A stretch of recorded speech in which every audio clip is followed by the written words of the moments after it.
Margaret, I love your stories. And I think if I get reincarnated as a dog, I'm going to know exactly how to think. So thank you.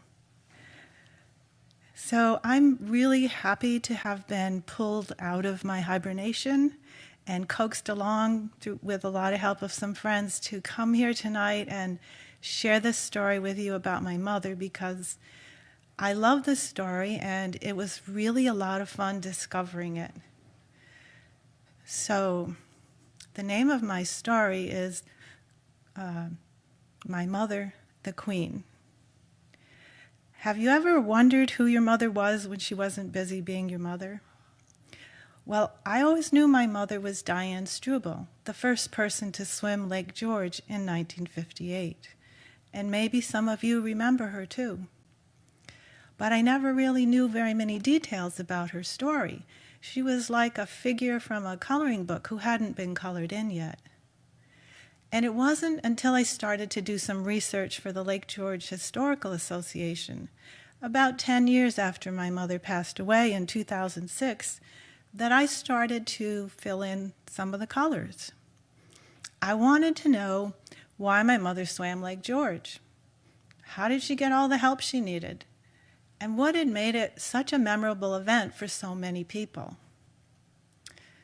And what I discovered is this fairy tale-like story of how a person, a place, and an idea had all come together in a magical moment. It all started on November 5th, 1932 in Ithaca, New York. My mother was born fearless and looking for adventure. As a youngster, she jumped off the porch roof of her house with an umbrella. And fortunately, she only broke a wrist. As a young teenager, she had convinced her father to buy her a spirited horse that nobody else could ride. But she was most at home in the water. As she once said, "I'm about as close to a fish as anyone can get." And so, on camping trips with her mother and her younger sister, she would test herself by swimming in the cold Adirondack lakes, and they would row along beside her.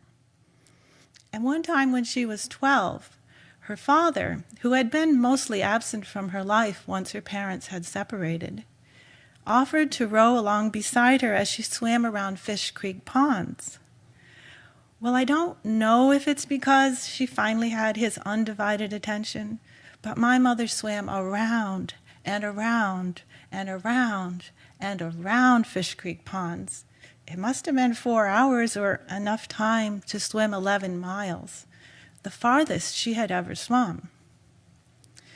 And then she read about the English Channel swimmers, the women, and how in 1926, Trudy Ederle had broken all records in becoming the first person, the first woman, to swim from England to France. That's a distance of about 20 miles with strong currents. My mother was inspired by these women to want to do something like that herself, something that no one else had done before. Well, she couldn't afford to go to England, but the Queen of American Lakes was in her own backyard. Lake George is a long, narrow lake. It winds through mountains on both sides. At the southern end is Lake George Village, and then it stretches 32 miles north to Ticonderoga. Its cold, clear, spring-fed water is dotted with tiny islands like tea cakes.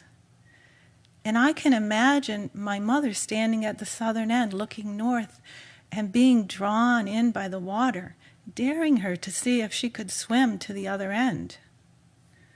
Well, one time, when she was just 17, a junior at Scotia High, she gathered some friends in a rowboat and started swimming from the southern end of the lake to see how far she could get.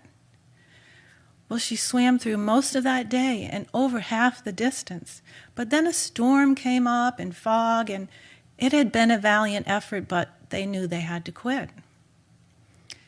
Well, undaunted, the next year my mother attempted to swim 33 miles long the Great Sacandaga Lake with similar results. She was beginning to realize that it wasn't going to be so simple as just jumping in the water and starting to swim. But then my mother took a detour to get married when she was 19 and to have 3 children in 5 years, which really wasn't that unusual in the 1950s. But the night she took her 3 little girls to her mother's house to escape from a husband who had become an abusive alcoholic, she made up her mind she was going to swim Lake George. Swimming was what she did best. It was the most she could offer to those she loved. And also, she and Lake George had some unfinished business that she had to take care of. Once my mother made up her mind and her German stubbornness set in, there was nothing that was going to stop her. But she had learned one vital thing. She couldn't do this alone.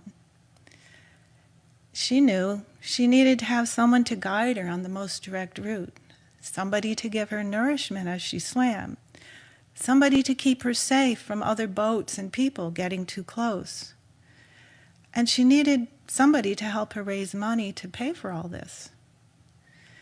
And so that summer, 1957, when she was 24, she came walking barefoot into the sleepy little village of Lake George.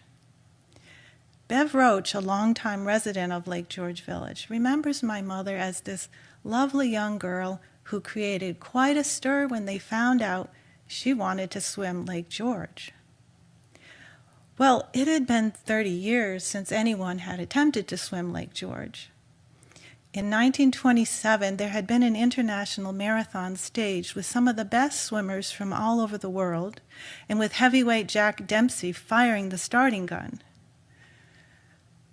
But even with a hefty prize money, worth a fortune in those days, $150,000 today, the swimmers underestimated the difficulty of the swim, and only one of the 150 entrants finished the race.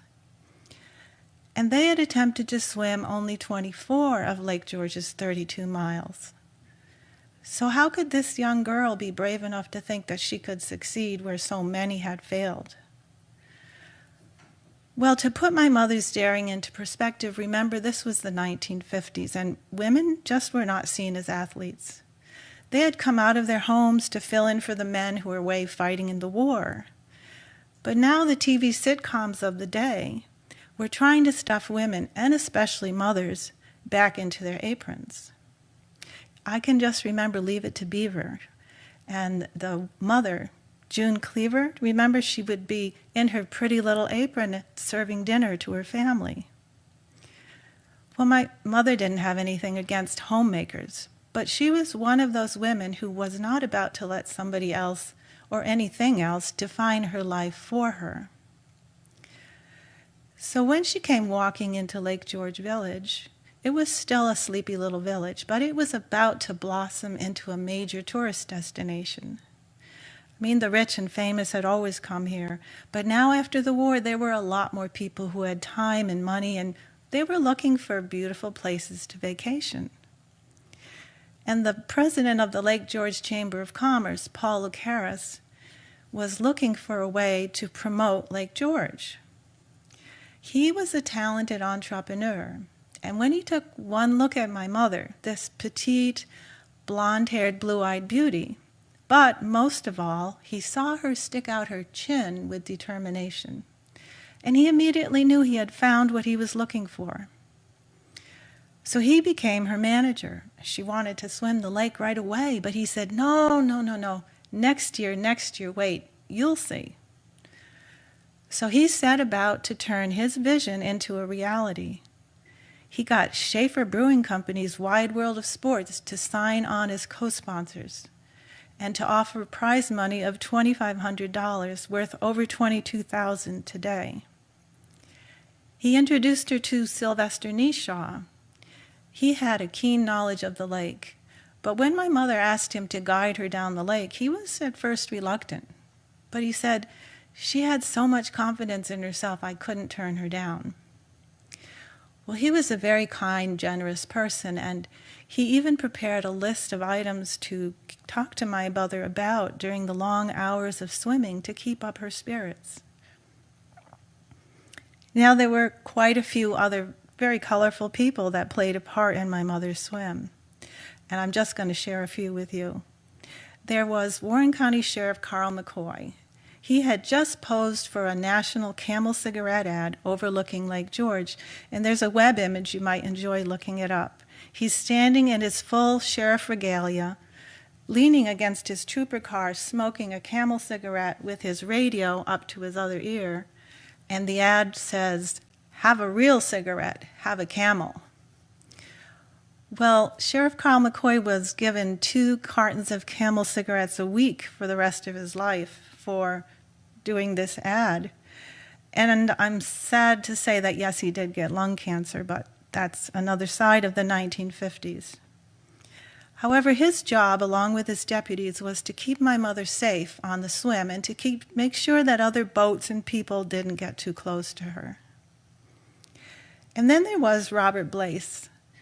As a Lake George Village mayor for 50 years, he is being honored as the longest-serving mayor in the history of New York State. And he remembers the day my mother swam Lake George over 60 years ago like it was yesterday. Because he said, I was a young deputy sheriff at the time, and I was in the car that took her to Ticonderoga the morning she started her swim. And I was also in the car 35 and a half hours later when she finished that took her to a motel so she could get cleaned up. And then there were 2 well-known Capital District journalists who played their part. Barney Fowler painted the picture of my mother as a heroine, and Shirley Armstrong added the sparkle. Barney Fowler has written a book called Adirondack Album, and there's a chapter in there about my mother. It's titled Lady of the Lake. He says, envision a beautifully proportioned body, tireless muscles, total dedication, beauty of movement. That was Diane Struble, the most perfect swimming machine I ever knew. She possessed the power and she had the patience to develop it. That's why she became the first person to swim moody 32-mile-long Lake George. And Shirley Armstrong, in the August 31st, 1958 Times-Union, says, come what may, Diane Struble is a woman with sunshine in her smile, her voice, her heart. In facing life, she learned the secret of serenity. Just close the door on the wrong train of thought. Concentrate on now. Later will take care of itself. She is a woman whose winsome personality, courage, and pixie wit have endeared her to thousands. Like the beautiful lake she tamed at last, she sparkles. Well, the stage had been set. After a year of planning and training, the day finally arrived for my mother to begin her swim. It had had to be postponed for 4 days when she came down with the flu. But on Friday, August 22nd, in the morning, my mother ate 2 steaks for breakfast, got slathered with 5 pounds of grease to ward off the cold, and waded into Ticonderoga Creek at the far northern end of the lake, next to what is now known as Diane's Rock, and it has a plaque there in her honor. She waved to the men in the boats, and she started to swim. Well, all of those hikes up and down Prospect Mountain, all of those 5-mile walks barefoot to build up her leg muscles, all of those training swims with a sweatshirt on to build up her arm muscles, and all of those nights spent sleeping on the bare ground to get used to the cold would now be put to the test. This was her moment to prove what she was made of. Well, my mother's swim started rather quietly for a while, until she passed by Rogers Rock Slide on the west side. There she was greeted by the tour boat Ticonderoga as the passengers leaned over the railing and cheered my mother on. Well, through the rest of that day and into the long night, she swam out of the North Basin and into the narrow section of the lake. And she remembers the most difficult part of her swim was the next morning as she emerged from the 60-degree waters of the narrow section and had to wait for the sun to come up and over Black Mountain to warm her up. She had to thrash about in the water just to get warm, and the men in the boats were shivering under blankets. In addition, she had swum over half the distance at this point, and other boats were starting to gather around her, and the fumes from these boats were making her sick.